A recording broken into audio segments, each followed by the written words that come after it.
그런 중진들 재선 보장용으로 하는 특별제도는 결코 받아들일 수 없다는 점을 오늘 이 자리를 통해서 제가 분명하게 말씀을 드립니다.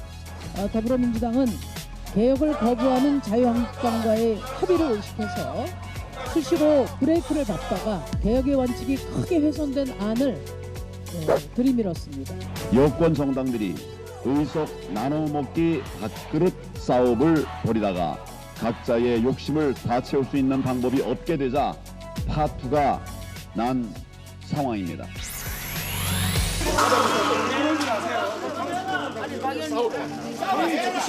아니 왜 여기 와서 왜 이래? 얘기가 아니고 제가 뭐라고 민주당 기자들에게 가서 한번 여기 와서 왜 이래? 그러니까 그러지도 마세요. 그러니까 필리버스터만 처리해 주시면 돼요, 여러분. 이러지 마. 리버스 원하는 거. 유치원 3법에 가라고 여기 남자리 와서 왜 이래?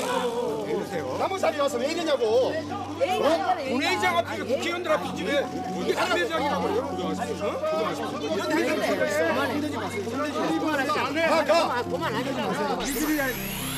미국의 늑달인 미치광이를 반드시 물로 다스릴 것이다. Rocketman is on a suicide mission for himself. 지금과 같은 미국의 강도적 입장은 Good morning.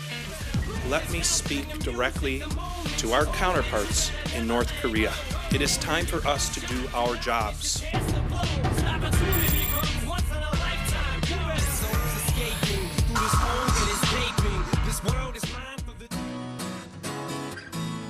네, 12월 16일 정치부에 시작합니다. 신반장, 조금 전에 이제 비건 미 국무부 특별대표의 모습을 봤는데 지금 방한했잖아요. 오자마자 이제 북한에 나 여기 와 있어 만나자 이렇게 회동을 제안했는데 북측의 입장이 나온 게 있습니까? 아직까지 북측의 입장이 없습니다. 일단 비건 대표가 말씀하신 대로 오늘 아침에 회견을 갖고 네. 이제 할 일 하자. 나 여기 있고 나랑 어떻게 접촉하는지 알지 않느냐 이렇게 판문점 얘기하는 거 아니에요? 그렇습니다. 네. 공개 회동을 제안했는데 응답이 없는 상황이고 비건 대표가 또 내일 다시 미국으로 돌아가야 하거든요. 일본으로 가는 거 아니에요? 일본을 예, 거쳐서 예, 돌아가야 하거든요. 예, 예. 그래서 시한이 얼마 남지 않아서 조금 네. 기다려 봐야겠습니다. 네, 다 알아요 제가. 네, 좋아요. 양 반장, 지난번에 이제 전두환 씨가 이제 호화 오찬 문제로 논란을 빚었는데 오늘 광주에서 열린 재판에 불출석했죠? 예, 뭐 이미 예고가 돼 있었던 거니까요. 안 네. 나왔는데 일단 뭐 이 전 씨 측의 이 정주교 변호사가 네. 이 재판 불출석은 자신들이 원해서가 아니라 검찰에서 먼저 그렇게 제안을 했다. 아, 그래요? 예, 뭐 그런 주장을 해서 지금 조금 논란이 되고 있고요. 네. 그것보다 좀 더 흥미로운 거는 네. 이 백담사 있지 않습니까? 네네네. 예, 전 씨 예전에 예. 대단했죠. 그- 네. 물러나고 나서 잠깐 동안 네. 살았던 곳. 네. 거기 그동안 뭐 전 씨가 그때 뭐 내외가 있었던 그 생활 물품 같은 거를 뭐 이렇게 그냥 전시 같은 걸 해놨었나 봐요 그동안은. 최근에 못 가봐서 제가 못 봤어요. 예, 네. 아무튼 근데 그걸 다 걷어내기로 했다는 소식이네요. 그래요? 좋습니다. 우리 들어가서 얘기 좀 이어갑시다. 갑시다.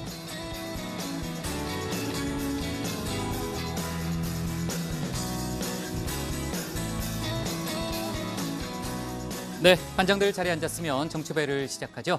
조금 전에 신 반장과 비건 특별대표 방한 얘기를 해봤는데 오늘 문재인 대통령과의 만남도 가졌죠.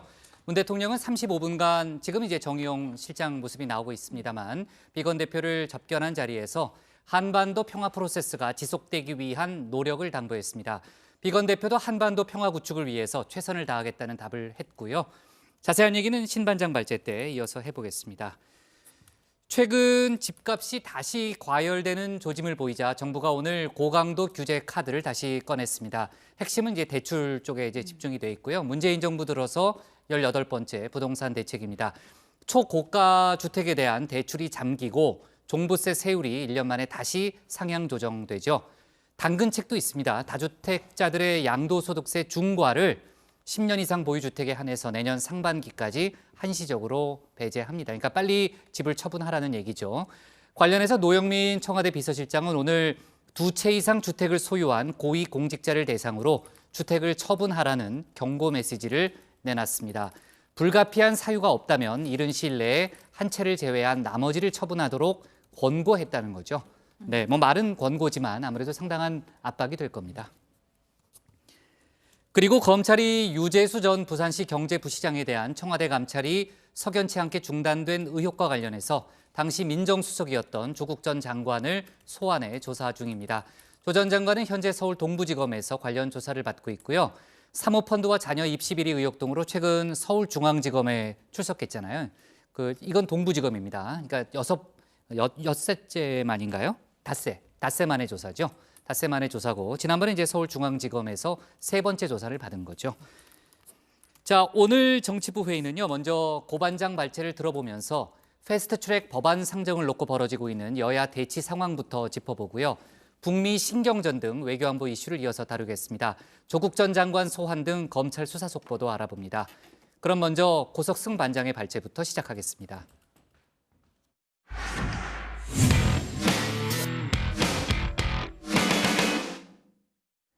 국회는 오늘도 한치 앞도 내다볼 수 없는 이른바 시계 제로 상태가 이어졌습니다. 당초 선거법 개정안이 오늘 본회의에 상정될 예정이었지만 4+1 협의체의 선거법 합의가 불발되면서 결국 본회의까지 열리지 못했습니다. 민주당과 정의당은 연동형 비례대표제 도입 비율 등을 놓고 갈등을 빚고 있는데요. 갈등이 심해지면서 감정 싸움으로까지 번진 모양새입니다. 고반장 발제에서 국회 상황 자세하게 짚어보겠습니다. 민주당은 개혁을 하려는 것이지 개악을 하려는 것이 아닙니다. 오히려 석패율제도를 통해 가지고 개악된 결과가 오는 것은 결코 수용하지 않겠다는 걸 다시 한번 말씀을 드립니다. 마지막으로 말씀드립니다. 더불어민주당은 자유한국당에 대한 미련을 버리고 개혁을 시작했던 바로 그 자리로 돌아오기 바랍니다.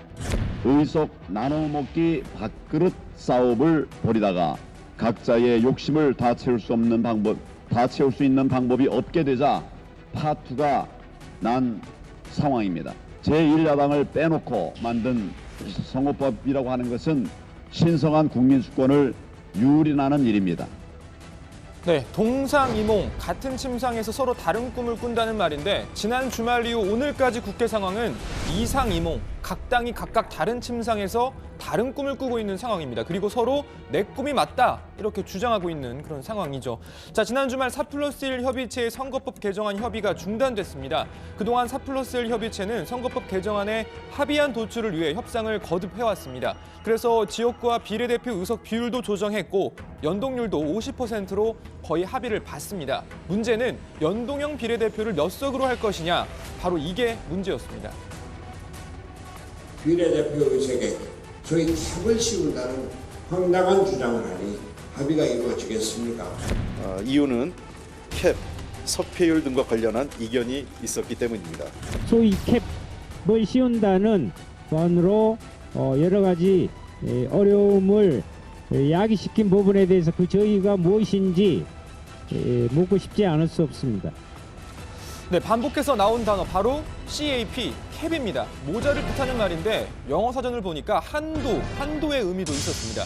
자, 바로 이 한도의 의미로 쓰인 건데요. 그러니까 비례대표 50석 중에 30석까지만 연동형으로 하자. 연동형 한도, 캡은 30석으로 잡자는 민주당과 무슨 소리냐, 비례대표 50석 전체를 연동형으로 해야 한다는 정의당 등이 팽팽하게 맞선 겁니다. 또 석패율제 도입 여부를 놓고도 의견이 갈리면서 결국 협상은 중단됐습니다. 공조 세력 내에서도 일방적으로 본회의 성립의 동력을 저하시키고 또 균열을 초래했던 점은 정치적으로나 전술적으로나 매우 안타까운 일이었습니다.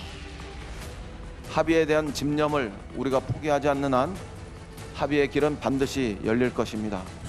준연동형 선거개혁안은 여러 이유를 들어 250대 50까지 비틀어지더니 급기야 25석 캡이라는 듣기 힘든 희한한 방식이 나오고 진보 정치의 새로운 정치인을 육성하려고 하는 석패율제도마저 폐지 운운하고 있습니다.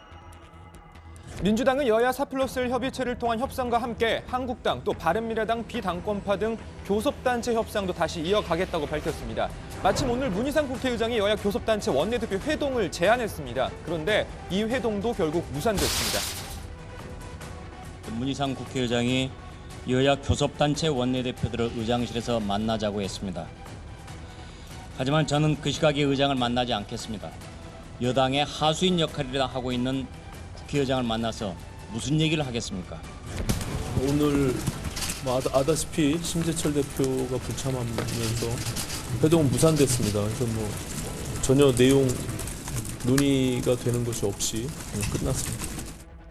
선거법 개정안을 두고 여야가 꽉 막혀 있지만 지금 패스트트랙에는 선거법만 있는 게 아닙니다. 검찰개혁 법안 그리고 유치원 3법을 두고도 여야가 팽팽히 맞서고 있는 상황인데요. 유치원 3법을 대표 발의한 박용진 의원이 유치원 3법의 조속한 통과를 촉구하는 기자회견을 했습니다. 그런데 장소가 어디였냐? 바로 본회의장 앞 로텐더홀, 그러니까 한국당 농성장 앞이었습니다. 정치권 문제와 여야의 이해관계를 담은 선거법이나 공수처법보다 우리 아이들을 위한 유치원 3법을 먼저 처리하면 정말 안 되는 이유가 있습니까? 이렇게 국회가 정쟁으로 시간을 허비하는 동안 피해를 보는 것은 다름 아닌 우리 아이들입니다. 이인영 대표한테 물어봐요. 이인영 대표한테. 유치원 시설 공사를 하고 똑바로 해, 똑바로. 자, 방금 보신 대로 지켜보던 한국당 의원들, 당 관계자들, 지지자들 조금씩 흥분하기 시작했습니다. 급기야 박용진 의원에게 항의하던 한국당 지지자들, 기자회견을 취재 중이던 기자들에게 자리를 떠나줄 것을 요청했는데요. 자, 기자들 반응 어땠을까요? 자유한국당에서 농성하니까 여기서 하는 거예요. 지금 약 올리러 온 거잖아. 지금 뭐 하는 거예요 지금? 자 우리 기자님들 그만하세요. 아저씨 이래라 저래라 하지 마요. 이래라 저래라 하는 거. 당신 뭐야? 당신 뭐예요? 뭔데 기자회견 기자들 나가라고 그러는 거야? 기자회견에 막 취재하고 있는데 어디서 기자들한테 하지 말라고 그래? 뭔데? 당신이 빠져 있어. 뭐 하는 짓이야 지금? 네, 결국 이미자, 주호영, 정태욱 의원 등 한국당 의원들과 충돌도 빚어졌습니다. 남 자리에 와서 왜 이래? 왜 이러세요? 남 자리에 와서 왜 이러냐고? 예의가 아니잖아. 본회의장 앞에서 국회의원들 앞에 그만하면 됐어요. 사진 많이 찍혔으니까. 아니 저 제발 유치원 3법에 대한 필리버스터 좀 처리해 주세요. 자. 네, 본회의는 결국 오늘 열리지 못했습니다. 국회 상황 들어가서 좀 더 이야기해보겠습니다. 자, 오늘 발제 이렇게 정리합니다. 선거법 개정안 두고 갈등 확산, 본회의도 무산. 네, 지난주 금요일 저희 정치부회의 시간에도 국회가 상당히 이제 급박하게 돌아갔는데 오늘도 마찬가지였습니다. 본회의가 열려서 선거법이 통과될 상정될 가능성이 있었지만은 결국 여야 4+1 협상도 불발이 됐고 본회의도 열리지 못했습니다. 아무튼 여야 4+1의 선거법 개정안 관련해서는요. 이견을 많이 좁힌 것 같았었는데 결국은 이제 연동형 비율을 놓고 최종 합의에 도달하지 못했네요. 예, 일단 뭐 협상을 계속 이어가면서 우여곡절 끝에 지역구대 비례대표 의석 비율도 당초 225석 대 75석에서 250대 50으로 조율이 됐고 이 연동률도 뭐 한 50%로 어느 정도 합의를 봐가는가 했는데 막판에 이 연동형 의석수가 발목을 잡은 거죠. 민주당은 비례의석 50석 중에 30석 정도만 연동형으로 하고 나머지 20석은 지금처럼 나눠 갖자 이런 입장이었습니다. 하지만 정의당은 뭐 받아들이지 못했죠. 이미 지역구대 비례대표 의석 비율부터 뭐 연동률까지 계속 이 연동형 비례대표제가 뭐 약간 좀 의미가 축소되고 있는 그런 상황에서 이 의석수 까지 이렇게 줄어들게 되면 이 연동형 비례제 왜 하냐 의미가 없다 이렇게 주장을 하는 겁니다. 자, 정의당은 비례대표 전석 그러니까 50석 전체를 연동형으로 뽑아야 한다 이렇게 주장을 하고 있는 거죠. 네, 바로 이 또 석패율 제도도 발목을 잡았는데요. 석패율제는 쉽게 말하면 지역구에서 아쉽게 낙선한 후보를 비례대표 의원으로 구해주는 제도입니다. 지역구와 비례대표 둘 다 후보로 나설 수 있게 하는 그런 제도인데, 자, 정의당 등은 전국 단위로 석패율제를 도입하자는 의견인데 반해 민주당은 권역별로 줄이거나 아예 도입을 하지 말자는 쪽에 가깝습니다. 자, 민주당은 비례대표 의석이 선거법 개정안 원안인 75석에서 50석으로 줄어든 만큼 석패율제 축소도 불가피하다 뭐 이런 입장인데요. 하지만 정의당은 지역구도 타파와 신인 정치인 육성을 위해서는 석패율제가 필요하고 현재 논의되고 있던 수준보다 석패율제가 낮아지면 도입 의미가 없어진다 이런 입장입니다. 네, 지금 민주당은 정의당이 석패율제 원안을 고수하자 이런 주장을 하는 것은 결국은 중진 의원 살리기 아니냐 이런 주장을 또 하고 있다면서요. 네, 지금 뭐 정의당의 소위 간판급 의원들 뭐 대부분 내년 뭐 총선 지역구 출마 준비하고 있습니다. 뭐 심상정 대표 역시 마찬가지죠. 자, 그런데 그동안 치러진 과거 좀 총선들을 보면 거대 양당 체제에서 정의당 성적, 뭐 지역구 성적 그다지 좋지 않았습니다. 물론 내년 선거 뭐 또 어떻게 될지 아무도 모를 일입니다만 뭐 어쨌든 민주당은 정의당이 이렇게 석패율제를 도입하자라고 고집을 하는 게 이 중진 의원 생존을 위한 것 아니냐라는 입장인 겁니다. 그러니까 이 지역구에서 떨어질 것을 미리 대비하는 것 아니냐라는 주장인데요. 민주당 이해찬 대표, 중진 의원들의 재선 보장용으로 하는 석패율 제도는 결코 받아들일 수 없다라고 말했습니다. 네, 뭐 정의당은 당연히 발끈하고 있습니다. 심상정 대표는 정의당은 중진 구제용으로 석패율제를 요구한 적이 없다면서 어떤 경우에도 석패율제를 통해 구제될 생각이 전혀 없고 당당히 지역구민의 선택으로 승부하겠다라고 말했습니다. 그러면서 민주당을 향해선 중진 재선 보장용 석패율제가 걱정된다면 중진에게 석패율제가 적용되지 않도록 선거법에 명문화할 것을 제안한다라고도 했습니다. 네, 지난주 이제 예산안 통과 때까지만 해도 삿포라실 연대가 아주 굳건해 보였는데 아무튼 선거법 문제 놓고서는 신경전이 벌어지고 있고요. 정의당이 내년 총선에 한해서만 민주당 주장대로 연동형 캡 30석 정도로 이제 처리를 하고 그 이후부터는 비례대표 전체에 도입하자 이런 일종의 절충안을 또 제시했다면서요? 네, 이건 정의당의 윤수아 원내대표가 라디오 인터뷰에서 한 이야기인데요. 그러니까 여야 4+1 협의체 협상 과정에서 이 민주당이 연동형 30석 적용을 고수하니까 그리고 나서 협상이 결렬이 되니까 자 내년 총선에만 한시적 적용을 하자라는 의견을 내놓은 겁니다. 결과적으로 사실상 민주당 안의 조건부 수용 가능성을 시사한 것으로도 풀이가 됩니다. 네, 이제 뭐 총선은 얼마 안 남았고 정의당도 이제 그만큼 다급한 입장이기 때문에 어떻게든 협상 동력은 이어가는 것으로 보이고 민주당도 급한 건 마찬가지 아니에요? 예, 지금 이 만약에 협상이 최종 결렬이 되면 그 선거법은 지금 패스트트랙 이 신속 처리 안건으로 올라가 있는 그 선거법 개정안 원안이 그냥 본회의 그대로 상정될 수밖에 없잖아요. 예. 자, 그렇게 되면 이게 또 국회 통과가 사실상 좀 어려워집니다. 현재 원안은 호남은 물론이고요. 서울, 뭐 전국 방방곡곡 대규모 좀 지역구 축소를 전제로 이렇게 마련된 거기 때문에 당장 민주평화당, 대한신당 이 호남 기반의 정당에서는 찬성하기 어렵죠. 물론 민주당 내에서도 호응하는 사람들, 그러니까 이탈표가 나올 가능성 상당히 높습니다. 자, 그렇게 되면 함께 맞물려 있는 이 검찰 개혁 법안도 함께 좀 흔들릴 수밖에 없는 것이죠. 또 곧 열릴 이 법무부 장관 인사청문회 과정, 또 향후 있을 혹시 모를 이 국무총리 포함 개각 과정에서 이 지금 범여권으로 분류되는 정의당의 어떤 지지를 끌어내기 어려울 가능성도 있습니다. 네, 진짜 그런 문제들이 있네요. 그리고 오늘 한국당이 공수처법 규탄 대회를 국회에서 가졌는데요. 큰 소동이 벌어졌죠. 네, 그렇습니다. 한국당이 국회 본청 앞에서 오늘 공수처법, 선거법 날치기 저지 규탄 대회 이런 걸 열었는데 규탄 대회에 참석한 한국당 당원 또 지지자들이 손팻말을 들고 또 태극기와 성조기 등을 흔들면서 국회 본청 진입을 시도한 겁니다. 자, 그러자 국회 사무처가 본청의 모든 출입문을 봉쇄했고 출입문이 막히자 참가자들은 본청 계단 앞과 또 잔디밭 등에서 날치기 정당, 세금 도둑 민주당은 해체하라, 날치기 선거법 좌파의회 막아내자 이런 구호를 외쳤습니다. 자, 이 규탄 대회 과정에서 우리공화당 지지자들까지 합류를 하면서 규모가 또 더 커졌습니다. 네, 국회 본청 진입 시도 과정에서 일부 불미스러운 상황도 있었던 것으로 보입니다.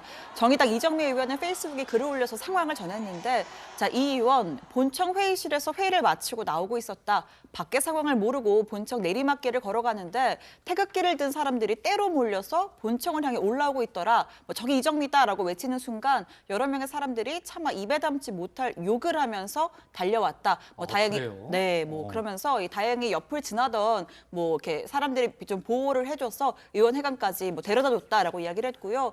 그리고 또 본청 앞에는 민주당, 한국당 등 각 당 대표 그리고 원내대표의 주차 위치 안내판이 설치가 되어 있거든요. 근데 일부 참가자들이 민주당 당대표의 저 주차 안내판 지금 보신 것처럼 일부 훼손을 그러네요. 하기도 했고요. 그리고 또 이 민주당의 서른 의원이 국회 후문 쪽을 나오던 도중에 좀 폭행을 당했다 이런 지금 이야기도 있는데 그 서른 의원실 측은 지지자들이 빨갱이라고 외치면서 달려들었고 얼굴을 태극기로 가격해서 설 의원의 안경이 바닥에 떨어지기도 했다라고 이야기를 하고 있습니다. 네, 조금 더 추가로 취재해서 내일 다시 한번 좀 얘기를 해봐야 되겠네요. 네, 관련해서는 민주당에서도 입장을 냈는데요. 서른 최고위원이 폭행을 당했다는 것 관련해서 민주당은 정치 테러다. 이건 황교안 대표와 자유한국당이 사주한 것과 마찬가지다라고 또 비판을 했고요.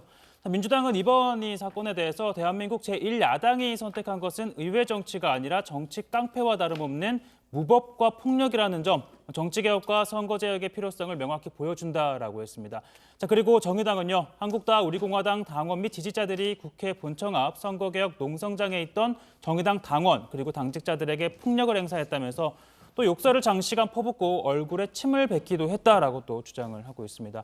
자, 그런데 이 국회 진입 시도 사태와 관련해 한국당 심재철 원내대표는 이게 정상적으로 진행이 됐더라면 아무런 문제가 없었을 텐데 이 국회를 봉쇄하고 이를 키운 게 바로 문희상 국회의장이라면서 오히려 문희상 국회의장을 탓했습니다. 네, 여러 가지 소동이 있었던 것 같은데 조금 전에 얘기했던 대로 내일 다시 한번 좀 얘기를 해보고요.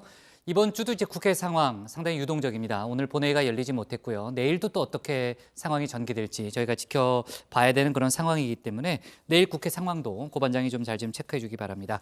오늘 기사 제목은 이렇게 정리하겠습니다. 선거법 두고 협상 난항, 본회의도 무산으로 제목을 잡겠습니다. 다음은 신혜원 반장의 발제를 들어보겠습니다.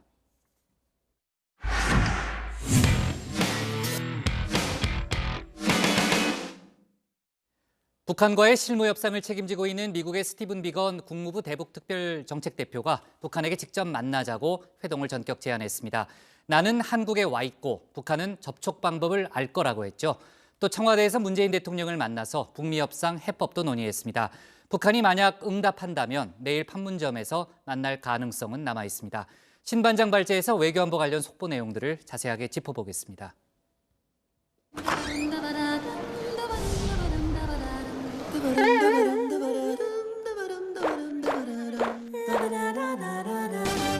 Upon my return to Washington, D.C. next week, I've been directed by Secretary of State Pompeo to review United States policy on humanitarian assistance provided to the DPRK by private and religious American organizations.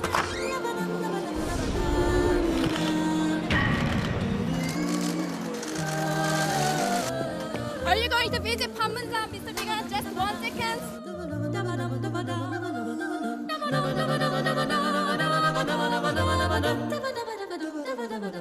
네, 비건 대표의 입국 장면 1년 전과 어제 상황을 잠깐 비교해봤습니다. 1년 전에는 취재진들의 질문을 건네기도 전에 이 품 안에서 미리 준비한 종이를 꺼내 읽을 정도로 적극적인 모습이었죠. 하지만 1년 뒤 어제 묵묵부답으로 빠르게 공항을 빠져나갔습니다. 경호도 훨씬 삼엄해졌고요. 기자들의 접근 자체를 허용하지 않았습니다. 실무협상 대표를 맡은 뒤로 가장 엄중해진 북미 관계를 의식한 듯한 모습으로 해석됩니다. 자, 지난 13일의 금요일 밤입니다. 북한은 동창리 발사장에서 또 중대한 시험을 단행했습니다. 협상 시한으로 제시한 연말이 다가오면서 계속 긴장감을 높이더니 지난 7일에 이어 엿새 만의 중대 시험입니다. 이번엔 핵까지 직접 거론했습니다. 2019년 12월 13일 22시 41분부터 48분까지 서해 위성 발사장에서는 중대한 시험이 또다시 진행되었다. 최근에 우리가 연이어 이룩하고 있는 국방과학 연구 성과들은 조선민주주의 인민공화국의 믿음직한 전략적 핵전쟁 억제력을 더 한층 강화하는 데 적용될 것이다. 네, 이번에도 어떤 시험인지는 공개하지 않았습니다. 우리 군은 대륙간 탄도미사일 ICBM이나 위성 발사체를 쏘기 위한 연료 엔진 시험의 연장선으로 보고 있습니다. 또 보통은 13일에 중대 시험을 했다 정도로 표현할 걸 13일 오후 10시 41분부터 48분까지 이렇게 7분간 시험을 했다고 아주 구체적으로 적었는데요. 이 7분이 상징하는 바가 있습니다. 이 로켓을 처음에 쏘아 올리면 보통 1단계 추진체 엔진은 2에서 3분, 아무리 길어봐야 5분 정도 연소합니다. 이후에 공중으로 떠오르고 나면 2단계 추진체 엔진이 중간중간 쏘면서 목표물을 향해서 날아가는데 이때 7분 정도가 연소할 수 있다는 게 전문가들의 설명입니다. 다시 말해서 1단에 비해서 지속 시간이 더 긴 2, 3단 추진체, 다단 추진체 시험을 했다 보여지는 것인데요. 미 본토에 닿을 만큼 보다 고도화된 ICBM 개발에 성공했다는 뜻으로 풀이할 수가 있습니다. They already have the nuclear weapons, and now they're trying to develop an ICBM, and that becomes a direct threat to our homeland. 또 다른 가능성은 엔진이 아닌 재진입체 기술 시험입니다. 미국의 북한 전문가인 제프리 루이스의 분석인데요. ICBM은 발사 이후에 대기권 재진입이 관건입니다. 이 재진입 시에 높은 열과 압력에 의해서 탄두의 표면이 녹아내리기 때문이죠. 아직 북한이 확보하지 못한 이 기술 이번에 시험했다는 겁니다. 자, 뭐가 됐든 둘 다 가능성인데 북한이 직접 공개하지 않고선 알 수가 없습니다. 북한은 군서열 2위의 입을 빌어 거대한 힘을 비축했다며 압박 수위를 한층 더 높였습니다. 새로운 기술들은 미국의 핵 위협을 확고하고도 믿음직하게 견제 제압하기 위한 또 다른 전략 무기 개발에 그대로 적용되게 될 것이다. 우리 군대는 최고領導자의 그 어떤 결심도 행동으로 철저히 관철할 수 있는 모든 준비가 되어 있다. 네, 비건 대표는 오늘 오전 외교부 청사에서 한미 북핵 수석대표 협의를 가진 뒤에 이동 본부장과 함께 이렇게 마이크 앞에 섰습니다. 지난 몇 달간 북한 관계자들의 발언은 미국과 한국, 일본과 유럽에 매우 적대적이고 부정적이고 또 불필요한 성명들이라면서 유감스럽다라고 밝혔습니다. 또 북한은 연말 데드라인을 말하고 있지만 미국의 데드라인은 없다라면서 역사적인 싱가포르 회담의 약속들, 즉 비핵화를 이행하려는 목표가 있을 뿐이라고 강조했습니다. Let me be absolutely clear. The United States does not have a deadline. We have a goal to fulfill the commitments the two leaders made during their historic summit meeting in Singapore. As I briefed the United Nations Security Council members last week, we have offered any number of creative ways to proceed with feasible steps and flexibility in our negotiations to reach balanced agreements that meet the objectives of both sides. 네, 비건 대표 평소에 온화한 인상과 달리 오늘 시종일관 이렇게 심각한 모습이었습니다. 자, 이어서 작심한 듯 말을 이어갔습니다. 북측에 이제 할 일 하자, 만나자 전격 제안했습니다. Therefore, here today, let me speak directly to our counterparts in North Korea. It is time for us to do our jobs. Let's get this done. We are here, and you know how to reach us. 네, 저는 이 말을 듣자마자 두 가지 생각이 딱 들었는데요. 먼저 미국은 아직까지 대화를 깰 생각이 없다는 것. 두 번째는 정말 북미 간의 사전 조율이 안 됐구나 하는 점입니다. 방한 전에 분명히 접촉을 시도했을 텐데 응답이 없으니까 이렇게 공개 제안까지 하는 것이겠죠. 일단은 최선희 외무성 제1부상 정도가 나와야지 의미가 있다 보여지는데요. 그게 아니라면 결국 크리스마스 선물 대신 도발, 나아가 강경 노선이라는 새로운 길로 돌아설 가능성이 있어 보입니다. Let me take a moment to wish all of you here today and all of the Korean people the very best during this holiday season. Those of us who are members of the Christian faith will soon be celebrating Christmas Day, one of the most sacred holy days on our calendar. As always, it is our fervent prayer and hope that this day will usher in a season of peace. 네, 비건 대표는 회견 후에 청와대를 찾아서 문재인 대통령을 예방했습니다. 우리 측에서는 정의용 국가안보실장과 김현정 국가안보실 2차장 등이 나섰고요. 또 미국 측의 인사로는 늘 함께 방한하는 앨리슨 후커 백악관 NSC 아시아 담당 선임 보좌관 등이 배석했습니다. 자, 비건 대표 아주 두꺼운 서류 뭉치도 들고 왔는데 1년 3개월 만에 문 대통령 접견인 만큼 철저하게 준비를 해온 것으로 보입니다. 트럼프 대통령의 메시지도 있을 수가 있겠죠. 다만 청와대는 북미 접촉 가능성 등에 대해서 모두 노코멘트로 일관하며 신중론을 폈습니다. 오늘 청와대 발자 이렇게 정리합니다. 한국 온 비건, 일 끝내자 북한의 전격 회동 제안입니다. 네, 문재인 대통령이 미국의 대북 특별대표죠. 스티븐 비건 미 국무부 부장관 지명자를 접견했습니다. 북미 협상 문제를 논의를 했고요. 그러니까 지난해 9월인가요? 평양 남북 정상회담이 있기 직전에 만났으니까 한 1년 3개월 정도 만에 만난 건데요. 그 사이 북미 관계가 많은 변화가 있었고 오늘 만남에서는 교착 국면을 해소할 방안에 대해서 아무래도 이야기를 많이 나눴겠죠. 네, 문재인 대통령은 오늘 오전 11시부터 한 35분 동안 비건 대표를 만났습니다. 자, 우선 비건 대표가 국무부 부장관에게 지명된 만큼 축하 인사부터 건넸고요. 그동안 한반도 비핵화와 항구적인 평화 체제 구축을 위한 노력을 평가하고 또 한반도 평화 프로세스의 진전을 위해 지속적으로 노력해 줄 것을 당부했습니다. 자, 이에 비건 대표 협상을 이어갈 거라는 점 강조했는데요. 대화와 협상을 통해 한반도 비핵화와 평화 구축이라는 이 역사적인 과제를 이루기 위해 포기하지 않고 최선을 다해 나아가겠다는 생각에 변함이 없다라고 답했습니다. 네, 비건 대표가 이제 문 대통령 예방 후에 정의용 국가안보실장을 따로 만났고요. 오늘 김현철 통일부 장관도 만나고 조세영 외교부 1차관, 이도훈 카운터파트죠. 한반도 평화교섭본부장도 만났습니다. 우리 외교안보 인사들을 두루 만났다고 볼 수 있고요. 특히 이도훈 본부장과의 공동 기자회견에서 북측에 만남을 제안을 했죠. 예, 비건 대표가 이 뭐 북한의 연이은 도발 강하게 비판을 하면서도 이제는 좀 일할 때가 됐다. 내가 한국에 왔으니까 연락하라면서 북측에 협상 복귀를 촉구를 했습니다. 뭐 최근 북한의 도발 또 적대적인 성명 이 매우 불필요하고 또 유감스럽다라는 지적은 했고요. 또 북한은 데드라인을 말하고 있지만 미국은 그런 거 없다. 역사적인 싱가포르 북미 회담 약속을 이행하고자 하는 목표만 있을 뿐이다. 강조했는데요. 직접 한번 들어보시죠. Therefore, here today, let me speak directly to our counterparts in North Korea. It is time for us to do our jobs.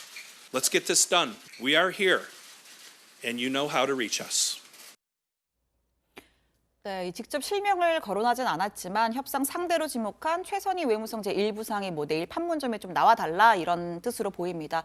그렇지 않으면 이 북측이 협상 시한으로 삼은 연말까지 사실상 만남을 가질 물리적인 시간 자체가 없는 상황인 만큼 북미 관계가 좀 심각한 국면으로 흐를 가능성도 있습니다. 그러니까요. 오늘이 이제 12월 16일이고 북한이 새해 정책 노선을 결정할 중앙당 정책회의가 이제 크리스마스 직전인 23일에 열리잖아요. 그러니까 그 전까지 이번 비건 대표 방안 상당히 중요한 전환점이 될 수 있는데 만남을 갖지 못한다면 연말까지 좀 전환점을 만들기가 좀 어려울 수도 있어 보입니다. 마지막 기회라고 볼 수도 있겠네요. 네, 또 북한이 엿새 만에 동창리에서 중대 시험을 또 단행을 했고 이번에는 직접 핵까지 거론을 하면서 긴장감을 고조시키고 있기 때문에 극적인 좀 반전을 기대해야 하는 상황이긴 합니다. 자, 그런데 지난 6월이었죠. 이 트럼프 대통령이 방한했을 때 그때 트위터를 통해서 김정은 위원장한테 만나자 깜짝 제안한 적이 있었잖아요. 맞아요. 네, 그때 다들 반신반의했던 그 제안에 응답을 하면서 지금 보시는 장면이 판문점에서 북미 정상이 만나는 그런 역사적인 장면이 연출이 됐었는데 그게 하노이 결렬 이후에 이어진 교착 국면에 숨통을 트이는 계기가 된 측면이 있었습니다. 잠깐 그때 장면 조금 더 보시죠.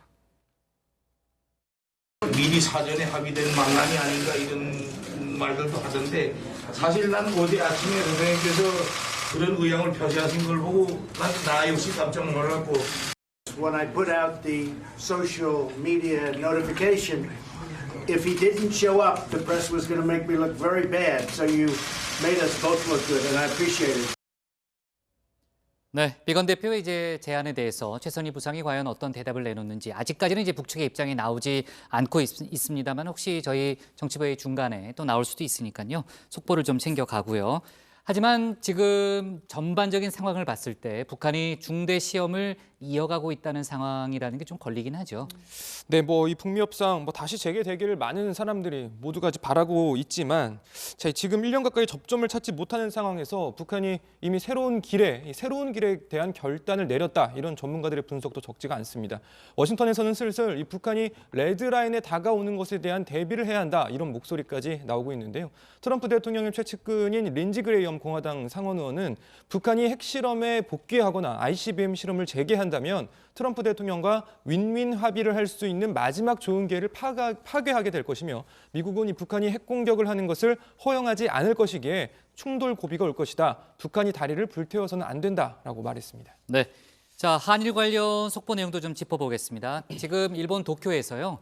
수출 규제 관련한 양국의 국장급 대화가 진행 중이죠. 네, 지금 일본 도쿄의 경제산업성 청사에서 이 전략물자 수출 통제 관련 국장급 정책 대화를 진행하고 있습니다. 자, 우리 측에서는 이호연 산업통상자원부 무역정책국장 그리고 일본에서는 이다 요이치 경제산업성 무역관리부장이 대표로 참석을 했고요.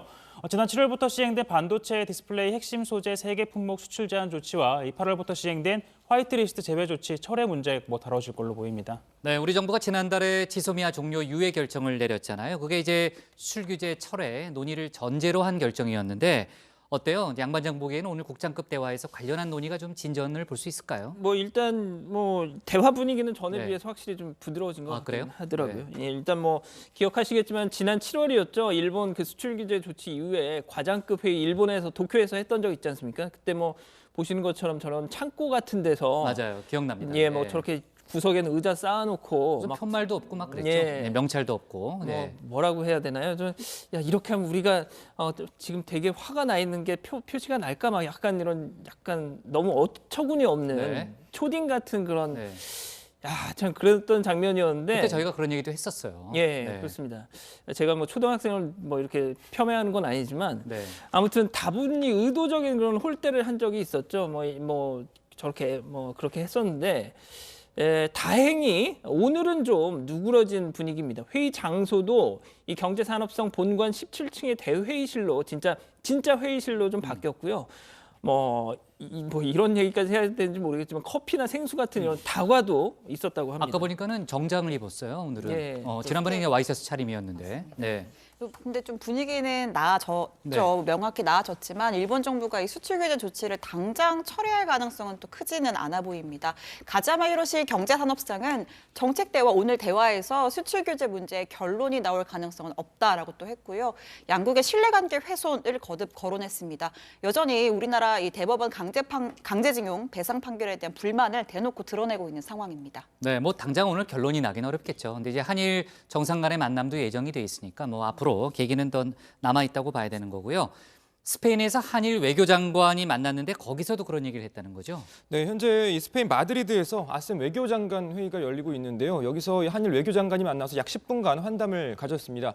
강경화 외교부 장관은 수출관리 당국 정책대화 개최를 환영한다. 일본의 규제가 조속히 철회돼야 한다라는 입장을 밝혔는데요. 이에 대해서 일본 모테기 외무상은 강제징용 문제와 관련해서 한국의 국제법 위반 상태를 시정해야 한다라는 기존 주장만을 거듭 반복했다고 합니다. 원래 이 두 장관이 공식 회담을 가질 예정이었는데 일정 조율이 잘 되지 않아서 환담을 가졌다고 합니다.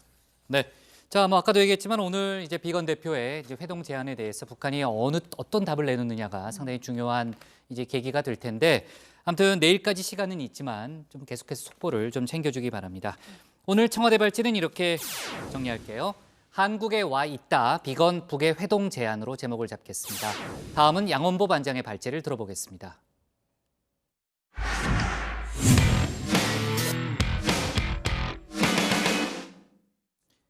정부가 오늘 기습적으로 부동산 대책을 발표했습니다. 문재인 정부 들어서 18번째죠. 고가주택에 대한 보유세 강화, 분양가 상한제 확대가 등이 핵심입니다. 또 투기지역 내 시가 15억 원이 넘는 아파트에 대해서는 주택구입용 담보대출이 전면 금지되는 극약 처방도 내놨습니다. 지금까지 내놓은 부동산 정책, 사실상 정부의 일방적인 패배였다는 평가도 나오는 가운데 이번 대책에 대해서 시장이 어떤 반응을 보일지 벌써 주목되고 있습니다. 양 반장 발제에서 관련 소식과 다른 정치권 뉴스를 함께 짚어보겠습니다. 예, 그렇습니다. 오늘 부동산 대책 발표 사전 예고가 없었습니다.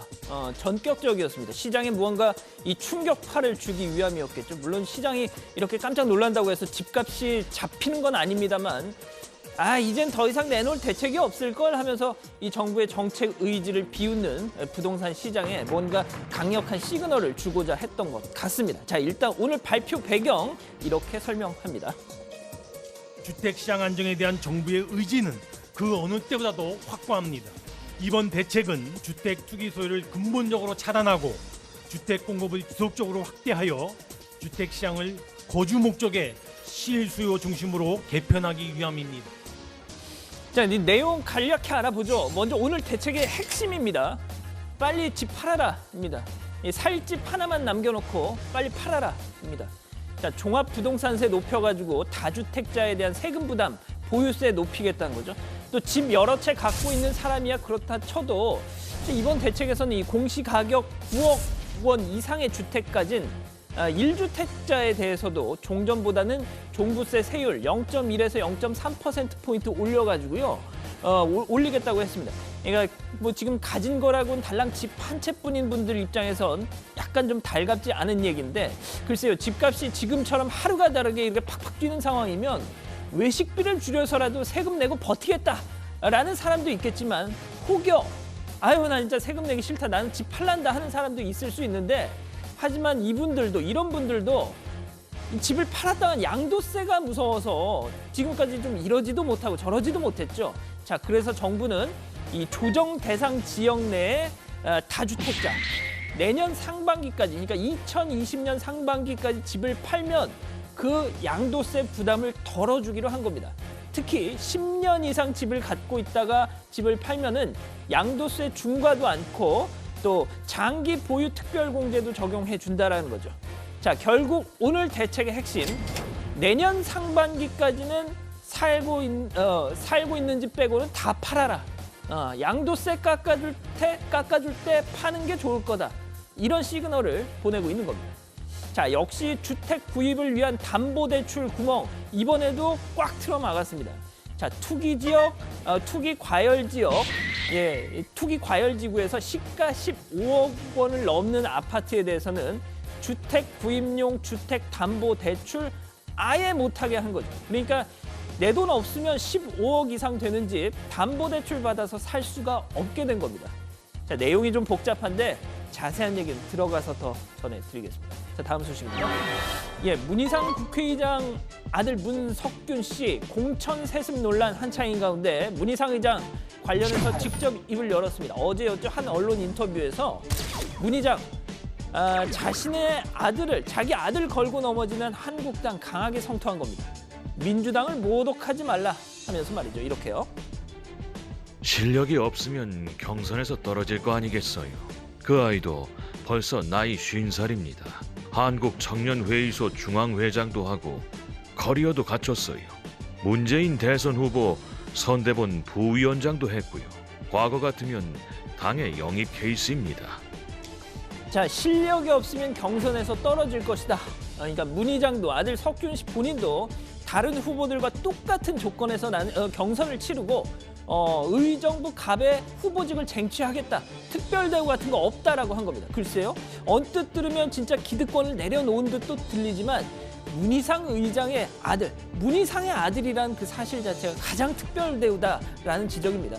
자, 문 의장 지역구인 의정부 갑에서 출마할 거라면 더더욱 말이죠. 자, 문 의장은 1988년 13대 총선 때부터 그 의정부에 출마를 했습니다. 아버지의 40년 정치 기반을 아들인 석균 씨가 고스란히 물려받는 것일 뿐더러 석균 씨는 지금 지역위원회 상임 부위원장, 아버지를 대신해서 지역구를 관리하고 있습니다. 자, 실제 출마를 한다. 그럼 정치 신인 가산점까지 더해지는 거죠? 경선에서 떨어지고 싶어도 떨어질 수가 없는 상황이란 겁니다.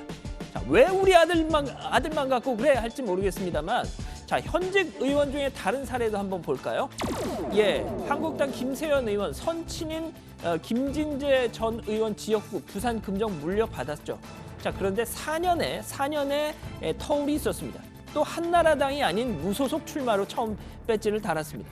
자, 같은 당 정우택 의원도 또 새로운 보수당 유승민 의원도 10수년의 공백이 있거나 아예 지역구가 선친과는 달랐거나 그저 부자 국회의원이었을 뿐 문희장 부자와 경우와는 달라도 좀 많이 달랐던 거죠.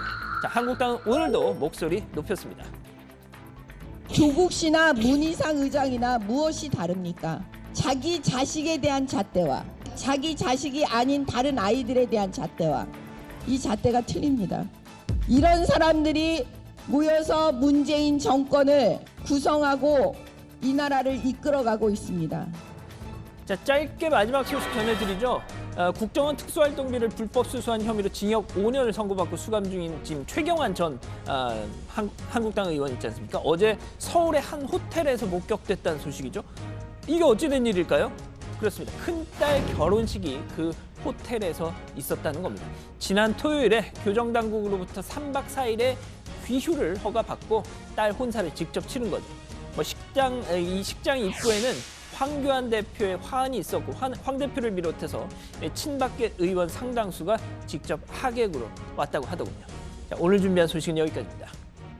네.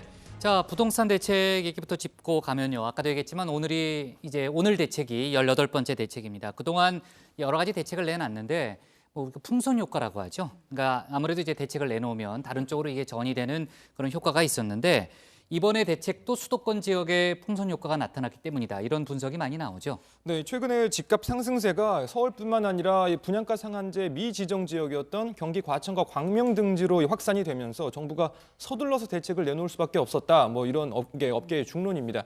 오늘 대책을 보면 대출은 물론 세금, 청약 공급, 또 공급 대책 등을 한꺼번에 묶었는데요. 그래서인지 이 시장의 예상치를 일단은 좀 뭐 뛰어넘었다, 뭐 그런 대책이다 이렇게 평가가 되고 있습니다. 먼저 이 대출부터 따져보면 우회, 편법 대출을 모두 차단했습니다. 특히 이 갭 투자 근절을 위해서 9억 원 초과 주택담보대출의 이 주택담보대출 비율 LTV라고 하죠. 자, 이걸 추가로 강화하고 15억 원 이상 초고가 주택의 주택담보대출을 금지한 겁니다. 네, 그러니까 그 부분이 상당히 눈길이 가던데요. 이른바 뭐 강남은 그렇고 이제 강북에서도 마용성이라고 많이 부르잖아요.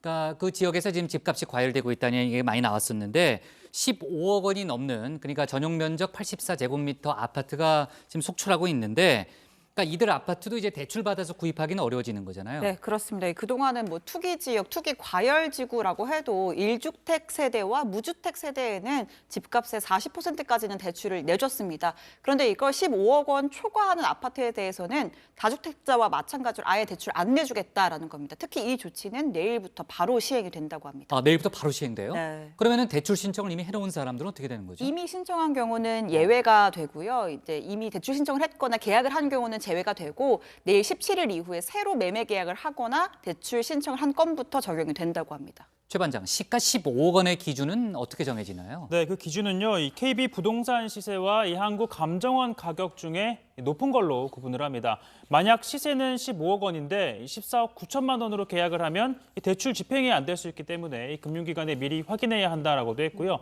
주택담보대출을 받을 예정이었던 소비자 입장에서는 뭐 내가 규제 대상인지 아닌지 판단하기에 조금 혼란스러울 수밖에 없는 상황입니다. 네, 15억 이상은 그렇다 치고요. 시가 9억 원 초과 주택에 대한 주택담보대출 그 비율 크게 줄인다고 하는데 최 반장이 좀 잘 알잖아요, 부동산. 예를 들어 설명을 해줄래요? 네, 뭐 잘은 모르지만 좀 이번에 발표된 거에 따라 설명을 드리면 자, 집값이 15억 원이 넘으면 담보대출이 불가능하고요. 그러니까 14억 9천여만 원까지 아파트 중에서 9억 원을 넘는 초과분에 대한 주택담보대출 비율을 기존 40%에서 20%로 적용을 한다는 겁니다. 제가 예를 들어달라고 안 했나요?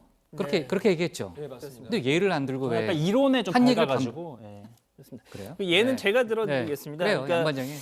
이렇게 한번 설명을 해보죠. 만약에 이제 고 반장하고 최 반장이 장가를 가가지고, 그러니까 장가를 가려고 14억 원짜리 아파트를 사려고 한다. 이건 진짜 가정이죠. 실제로는 상당히 어려울 겁니다. 자, 지금까지 집을 가는 게요, 장가를 가는. 아니, 그러니까 양 반장은 지금 뭐 좀 재력이 되죠. 네.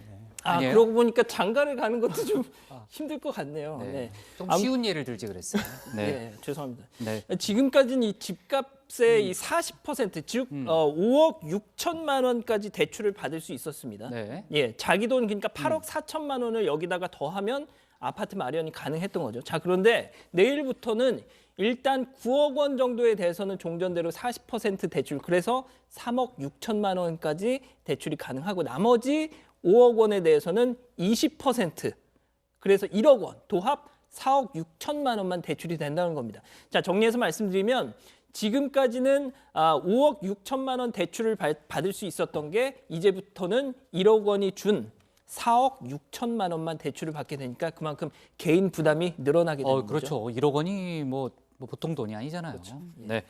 자, 이번 조치에서 또 눈길이 가는 게 역시 이제 보유세 강화라고 볼 수가 있고요. 총선 앞두고 세금을 올리진 못할 것이다, 이런 예상도 많았는데 시장에 허를 찔렀다는 평가가 나오죠. 네, 그렇습니다. 일반 주택 보유자의 경우에는 바로 이 주택 공시가격 또 2주택 보유 여부에 따라 0.5에서 2.7% 정도인 종부세율이 0.1%포인트 내지는 0.3%포인트가 올라서 0.6%에서부터 3.3% 정도로 오르게 된 겁니다. 또 이 조정 대상 지역 2주택자 세 부담 상한을 200%에서 300%로 확대합니다. 공시가격 현실화율도 높이는데요. 자, 올해 68.1%였던 공동주택 현실화율이 내년에는 9억 원에서 15억 원, 9억 원에서 15억 원은 70%, 또 15억 원에서 30억 원은 75%, 30억 원 이상의 경우에는 80%까지 반영한다, 이런 방식입니다. 네, 아까 이제 양 반장도 간단히 그 얘기를 좀 언급을 하던데 그렇게 보유세가 늘게 되면요, 그 별다른 수입 없이 집 한 채 있는 고령자 가족의 경우에는 세부담이 크게 늘어나는 거 아닌가요? 네, 그렇기 때문에 정부는 1세대 1주택을 보유하고 있는 고령자의 이세 공제율과 장기 보유 공제의 합산 공제율 상한을 높여서 실수요 1주택자의 종부세 부담을 낮출 계획이라고 밝혔습니다. 정부의 부동산 대책이 매번 실패했던 이유 중에 하나가 또 공급 대책 부족이잖아요. 최 반장, 이번에는 그 대책이 포함된 게 있습니까? 네, 뭐 관련된 대책이 있는데요. 이 서울 시내 도심 부지 4만 가구에 대해서 이른바 패스트 트랙을 적용을 해서 내년까지 15,000가구 이상 사업 승인을 완료한다는 겁니다. 지금 뭐 이미 관리 처분 인가를 받아서 분양가 상한제를 6개월간 유예받은 정비 사업장의 경우에도 속도를 높이기로 했습니다. 그 검찰이 아니죠. 그 지금 시장의 반응은 어떻게 나오고 있어요? 미안해요. 다음에 이제 검찰 얘기하려고 제가 생각하다가요. 누구한테 물어볼까요? 신 반장. 네. 김현미 장관이 오늘 네. 국토부 장관이 주무부처잖아요. 이런 이야기를 했습니다. 공급이 줄 거라는 거는 일종의 공포 마케팅이다 이런 이야기를 했는데 일단 전문가들 또 시장에서는 현재 공급 부족에 대한 이 신호가 집값 상승을 부추긴다라는 지적이 좀 많은데 양도세 중과를 풀어줄 경우엔 그 시점에 이 매물 공급에 시그널을 줄 수 있다 뭐 이런 얘기가 또 나오고 있습니다. 특히 빠른 속도로 공시가격을 현실화하기로 하면서 재산세와 종부세 같은 보유세의 부담에 대해서 대폭 늘어날 것이기 때문에 뭐 조정 대상 지역 내 다주택자들이 내년 6월까지 양도세 중과를 좀 피하기 위해서 10년 이상 보유한 주택을 중심으로 매각에 나설 가능성이 있다는 거죠. 그럼 뭐 한시적으로 양도세 혜택을 주는 만큼 일부 이렇게 절세 매물들이 나오면 공급이 늘어나서 또 거래에 숨통이 트일 거다 이런 분석입니다. 근데 양 반장, 만약에 이번 대책으로도 집값이 잡히지 않으면요. 추가 대책이 나올 게 있습니까? 예, 일단 뭐 홍남기 경제부총리가 아까 기자회견하면서 한 얘기 들어보니까요. 그래도 집값이 만약에 잡히지 않으면 내년 상반기 중에 주택 수요 또 공급량 측면에서 추가적인 종합 대책을 내놓겠다고 했습니다. 그러니까 시장 안정을 부동산 시장 안정을 위해서 필요하다면 19번째든 20번째든 상관없이 계속 추가 대책을 내놓겠다라고 한 거죠. 네, 뭐 제가 앞서도 얘기했지만 오늘 노영민 청와대 비서실장도요. 2채 이상 주택을 소유한 고위공직자에게 한 채를 제외한 나머지를 처분할 것을 권고하기도 했습니다. 정부 차원에서 지금 뭐 총체적으로 뭐 총력전을 펼친다 이렇게 볼 수 있겠네요. 좋습니다. 오늘 기사 제목 이렇게 정리할게요. 홍남기 필요하면 내년 상반기 추가 대책으로 잡겠습니다. 다음은 최종혁 반장의 발제를 들어보겠습니다.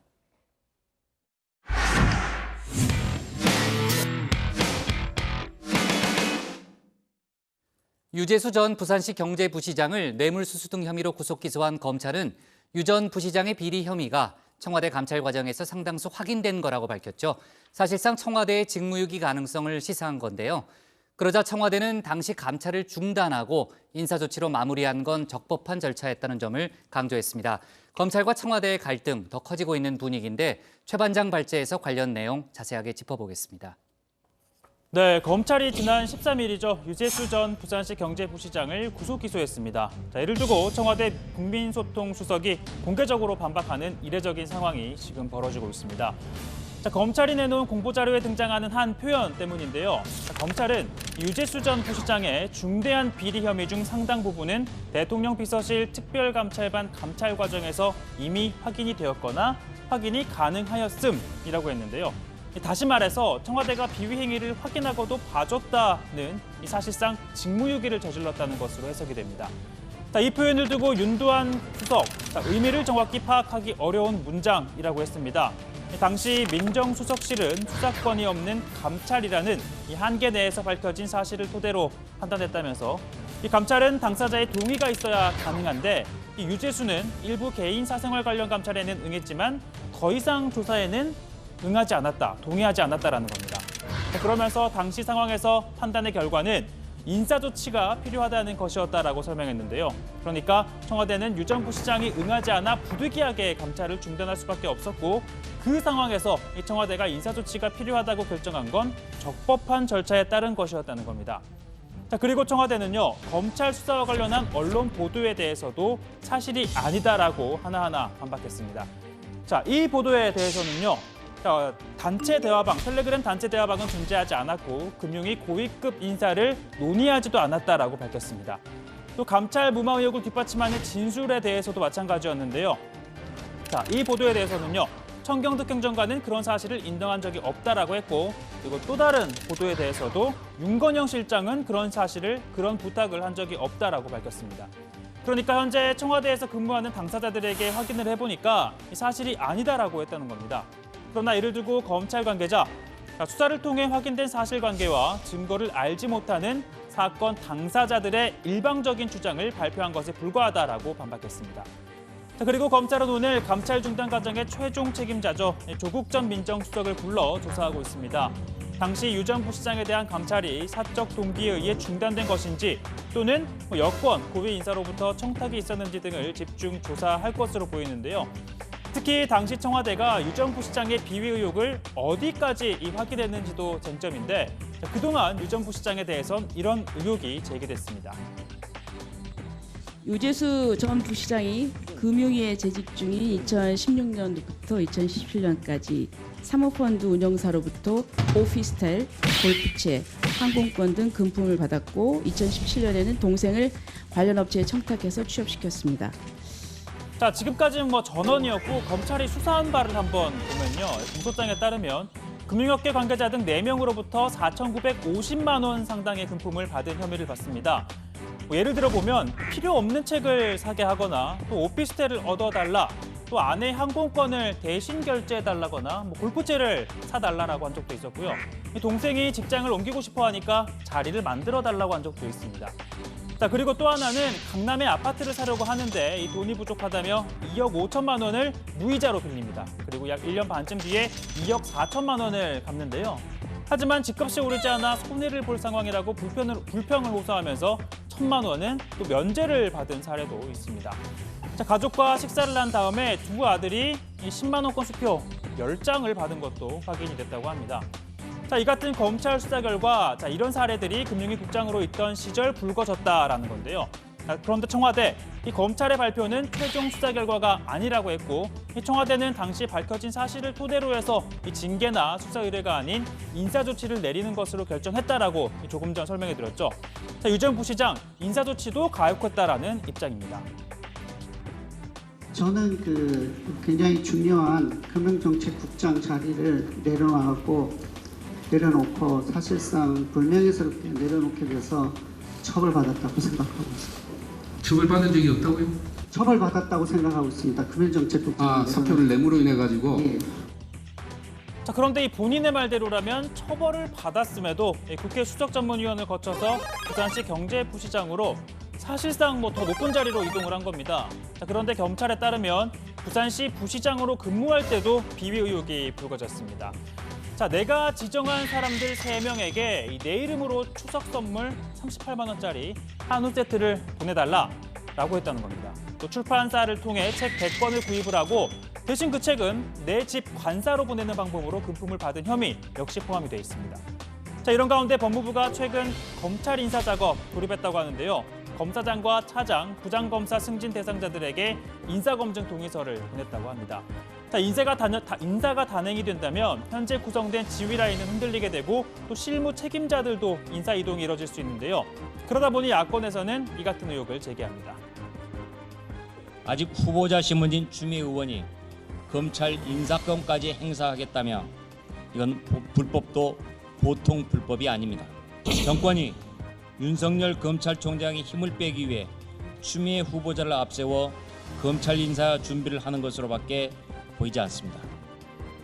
다만 법무부는 정기 인사를 위한 통상적인 검증 절차라고 밝혔고요. 또 추미애 후보자는 전혀 관여하지 않았다며 월권이라는 의혹에 대해서도 일축했습니다. 자, 오늘 발제 이렇게 정리합니다. 감찰 중단 의혹 조국 소환, 유재수 기소 놓고 청와대 검찰 신경전 고조입니다. 네, 유재수 전 부산시 경제부시장에 대한 청와대 감찰 무마 의혹 관련해서요. 조국 전 장관이 오늘 검찰에 나왔습니다. 그동안 가족 관련 수사를 받기 위해서 서울중앙지검에 3차례 출석은 했지만 동부지검은 처음이고요.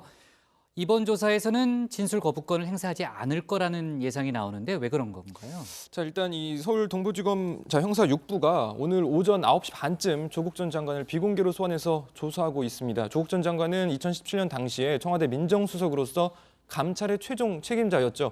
자, 검찰은 유 전 부시장에 대한 감찰이 법률적 재량권을 넘어서 사적 동기 등에 의해서 중단이 된 건지 여권 인사 등으로부터 청탁이 있었는지 등을 확인할 것으로 보입니다. 자, 그동안 이 조국 전 장관 측은 백원우, 박형철 전 비서관 등 이 3명이 협의해서 내린 결정이었다라고 주장을 해왔는데 자신의 직무와 직접 관련이 있는 만큼 진술 거부권을 행사하지 않을 것이다. 이런 가능성이 큰 것으로 전해졌습니다. 네. 자, 앞서 집중발제 떼제 최 반장이 소개했지만요. 어제 청와대가 검찰 수사 결과, 수사 발표에 대해서 상당히 신랄하게 또 비판을 했고 검찰이 이를 반박하니까 다시 청와대가 이를 재반박하는 그런 상황이 이어졌습니다. 결과적으로 양측의 신경전이 거칠어지고 있는 그런 상황인 거죠. 예, 일단 뭐 검찰은요 유재수의 비리 혐의 중 상당 부분은 청와대 감찰 과정에서 확인됐거나 확인이 가능했다고 한 겁니다. 그러니까 뭐 사실상 청와대가 알고서도 이걸 뭉갰다, 직무유기를 지적하는 거죠. 자, 그러니까 윤도한 국민소통수석 당시 유재수 전 부시장이 감찰에 응하지 않아서 우리는 감찰 중단할 수밖에 없었다. 그리고 금융위의 인사조치가 필요하다고 통보한 것도 당시 상황에서는 적법한 절차에 따른 것이다. 이렇게 검찰 주장에 반박을 한 겁니다. 자, 감찰 무마 과정에 천경득 청와대 선임 행정관 또 윤건영 국정상황실장이 개입했다는 언론 보도에 대해서도 당사자들이 사실이 아니라고 한다. 이렇게 반박을 한 거죠. 자, 그러자 이 검찰은 수사를 통해서 확인된 사실관계와 증거를 알지 못하는 사건 당사자들의 일방적인 주장을 발표한 것에 불과하다라고 재반박을 했습니다. 그런데 이걸 두고 또 청와대가 오늘 다시 재반박을 한 거죠. 윤도한 수석은 청와대는 언론 보도에 대해서 사실이 아니라고 밝힌 것이지 검찰의 수사에 대해서는 언급하지 않았다라고 했고요. 그러면서 검찰이 이 절차에 따라 수사를 하고 있고 증거에 따라 처리할 것이다라고 한 데 대해서는 뭐 당연한 얘기이고 청와대도 그렇게 기대한다. 검찰은 수사 결과로 보여주고 언론은 정확한 사실을 보도해주면 좋겠다라고 이야기를 했습니다. 네, 김기현 전 울산시장에 대한 하명 수사 의혹 관련한 부분도 비슷한 양상이 전개가 됐는데요. 청와대는 검찰발 관련 보도에 대해서 또 하나하나 조목조목 반박했죠. 네, 최근 검찰이 당시 울산경찰청 수사과장을 불러서 조사한 것과 관련해 경찰 출신 청와대 행정관이 김기현 비리 첩보를 수집하기 위해 울산에 갔을 것이다라는 보도가 나왔었는데요. 관련해서 윤도한 수석이 이 고래고기 사건 수사를 둘러싼 검경 갈등 상황을 파악하기 위해 울산에 간 행정관이 울산경찰청을 방문해 이 경찰대 동기를 만났고 그 중에 한 명이 그 수사과장이라고 설명을 했습니다. 그러니까 기존에 청와대가 밝힌 대로 이 청와대 하명 수사는 사실이 아니다라고 재차 강조를 한 겁니다. 네, 한편 이 하명 수사로 지방선거에서 낙선했다라고 주장한 김기현 전 울산시장은 이틀째 검찰에 나와서 조사를 받고 있습니다. 어제 9시간에 걸쳐 조사를 받은 데 이어서 오늘도 오전 10시에 서울중앙지검에 출석했습니다. 김 전 시장은 검찰이 관련 증거를 충분히 확보하고 있고 사실을 상세하게 파악하고 있다는 것을 느꼈다라고 주장했습니다. 직접 들어보시죠. 어제 청와대에서 보니까는 김기현 첩보 수집이나 하명 수사 없다라고 했는데 어떻게 생각하시는지? 그 손바닥으로 하늘을 가릴 수 있겠습니까? 아니 뭐 삼척동자도 뻔히 아는 걸 모른다고 자꾸 그러시면 국민을 뭘로 아는 것인지 모르겠습니다. 국민은 바보가 아니라는 말씀을 드립니다. 오늘 울산시 공무원들이 송철호 캠프 측에 선거 공약 관련된 자료를 넘겼다 이런 보도 나왔는데 이에 대해 혹시 하실 말씀? 공무원들이 굉장히 난처하고 있다는 얘기를 들었는데 그런 걸 보면 단순하게 그 송병기 혼자서 한 것이 아니라 많은 사람들이 실질적 관계를 맺고서 때로는 압력을 넣으면서까지 진행했던 것이 아닌가. 네, 관련해서 이 검찰이 송병기 부시장에 대한 압수수색을 하는 과정에서 울산시 내부 문건을 확인했다 이런 이야기도 나오고 있는데요. 이에 따라서 울산시 공무원들을 소환해서 조사하고 있는 것으로도 전해지고 있습니다. 김 정 시장 측의 석동현 변호사는 송 부시장이 당초 이 청와대가 밝힌 것처럼 SNS를 통해서 행정관에게 제보한 게 아니라 김 전 시장 관련 소문 등을 가공해서 10가지 형태로 정리해 청와대에 보고했고 이를 청와대가 다시 정리해서 경찰청으로 내려준 것으로 보인다. 라고 주장했습니다.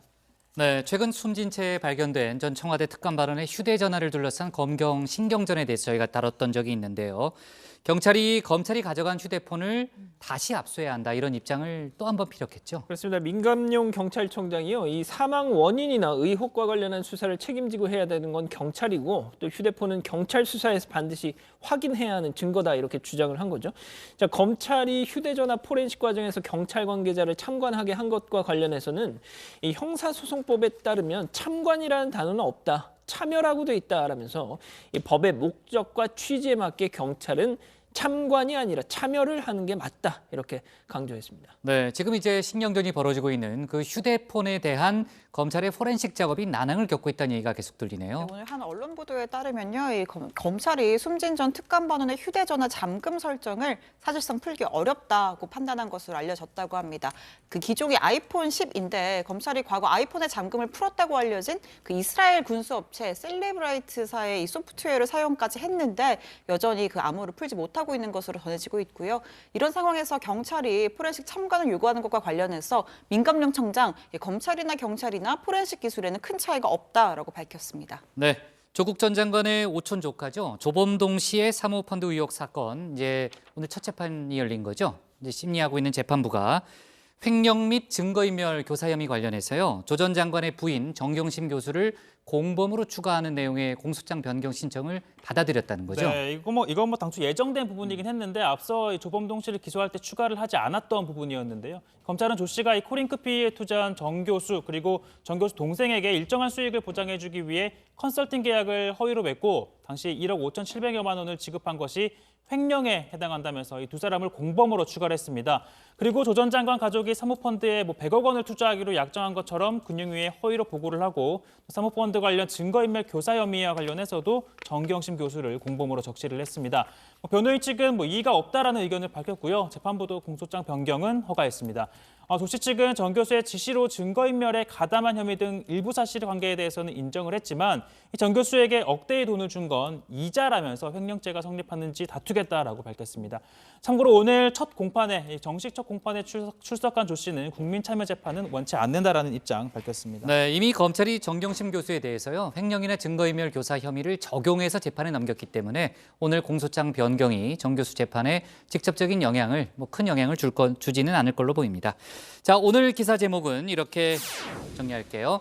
유재수 감찰 중단 의혹, 조국 검찰 출석으로 제목을 잡겠습니다.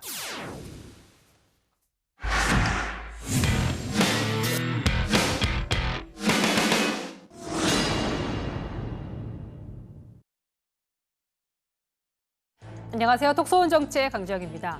지난 14일 오전 상주 영천 고속도로에서 발생한 대규모 추돌 사고로 무려 7명이 숨지는 사고가 발생했습니다. 이른바 블랙아이스로 발생한 사고였는데요. 오늘 경북 군의경찰서는 합동 조사단을 꾸려 상주 영천 고속도로 영천 방향 26.1km 지점을 살핀다고 합니다. 사고 원인 등을 조사하고 있습니다. 또한 민자 도로인 상주 영천 고속도로 회사를 상대로 안전조치를 제대로 취했는지 등에 대해서도 조사하고 있습니다. 국토교통부는 오늘 관계기관 회의를 열고 대책 마련에 나섰습니다. 먼저 각 기관에서 추진해왔던 제설 추진 현황을 다시 점검해서 제설제 예비 살포를 강화하고 결빙 취약 구간에 대한 전면적인 재조사를 실시하여서 추가로 확대 지정할 필요가 있겠습니다. 두 번째로 자동 염수 분사 장치 확대 설치 등 효과적인 사고 예방 방안도 마련해 나가야 합니다. 아울러 국내 도로 살얼음 사고 방지 대책 사례와 기술 개발 현황 등도 파악하여 적용 가능한 다양한 방안을 검토하고자 합니다. 지난 14일 사고는 전형적인 블랙아이스로 인한 참사였습니다. 새벽 4시 40분쯤 경북 군위군 소보면 달산 상주 영천 고속도로 영천 방향 상행선과 하행선에서 사고가 발생했는데요. 양쪽에서 각각 차량 20여 대가 연쇄 추돌하면서 수십 명의 사상자가 발생했습니다. 자, 사고 현장을 보여드리겠습니다. 그야말로 아수라장이 따로 없습니다. 대형 화물 트럭과 승용차들이 마구 뒤엉켜 있고 차에서 불까지 나 인명피해가 더욱 커졌습니다. 탱크 롤리 같은 초대형 화물차들이 빙판길에 미끄러져 도로를 돌다 보니 승용차가 끼는 사고까지 발생을 했습니다. 당시 사고 현장에 있었던 운전자는 사고 지점에 도착하기 전까지 길이 미끄러운 줄 전혀 몰랐다고 밝혔습니다. 미끄러운 줄을 몰랐지. 저기 모퉁이 돌아올 때까지도 미끄러운지고 너무 미끄러운 것은 나는 전혀 몰랐어. 거기서부터 불기가 안 돼요. 안 되는 거야. 계속 봤어. 앞차 나도 내가 저쪽으로 저걸 두드려서 그랬지. 나도 바로 가서 때려붙다고 앞차. 나는 저놈을 받고 이쪽으로 튕겨나가. 운전대를 나는 꺾어 없어. 딱 꺾고 나오니까 이 차가 계속 이제 막 너는 뚫고 저놈 뚫고 계속 두드리고. 아찔했겠다. 아찔한 거란 뭐 죽었지 뭐. 얼마나 놀랐는지 뭐. 블랙아이스는 이른바 도로 위의 암살자로 불립니다. 녹았던 눈이나 비가 다시 얼면서 얇은 빙판으로 변하는 현상을 말하는데요. 얼음이 얼었는데도 도로색과 구별이 안 되게 변색되기 때문에 모르고 달리다가 사고 발생 위험이 높습니다. 한국교통안전공사에 따르면 2016년부터 2018년 최근 3년간 건조노면 치사율은 1.79, 눈 쌓인 도로는 1.72, 빙판길은 2.72로 나타났습니다. 거의 1.5배 가까이 되는 거죠. 자, 이렇게 위험한 블랙아이스 사고를 어떻게 예방하면 좋을까요? 전문가들은 최대한 운전자들이 조심해야 하는 것도 기본이지만 결빙 구간에 대한 도로 관리의 주체의 책임을 강화해야 할 필요가 있다고 말합니다.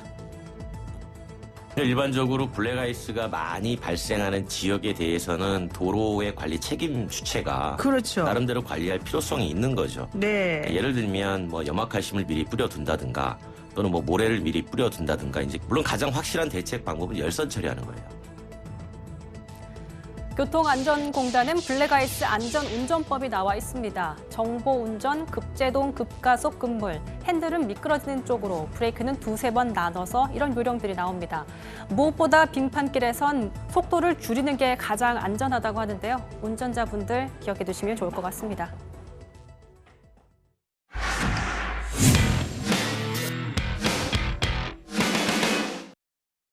네, 미리 보는 내일 북극장의 60초 프리뷰 시작합니다.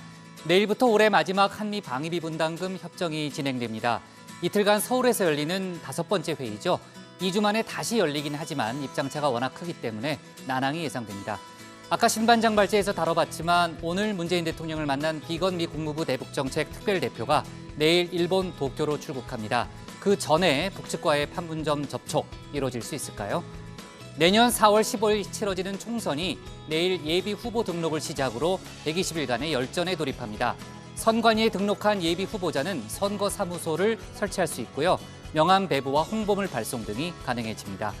화성 연쇄살인 8차 사건 재수사를 놓고 검경 간의 갈등이 커진 상황이죠. 과거 수사 당시 증거가 조작됐을 가능성이 높다는 검찰 주장에 대해서 내일은 경찰이 반박 입장을 내놓는다고 합니다. 그리고 고 구자경 LG 명예회장의 발인이 내일 엄수됩니다. 오늘 정치부에는 여기까지고요. 저희는 내일 오후 5시 정각에 다시 찾아뵙겠습니다. 네, 수고했습니다. 고생하셨습니다. 네, 오해께 인사를 깊숙이 해요. 네.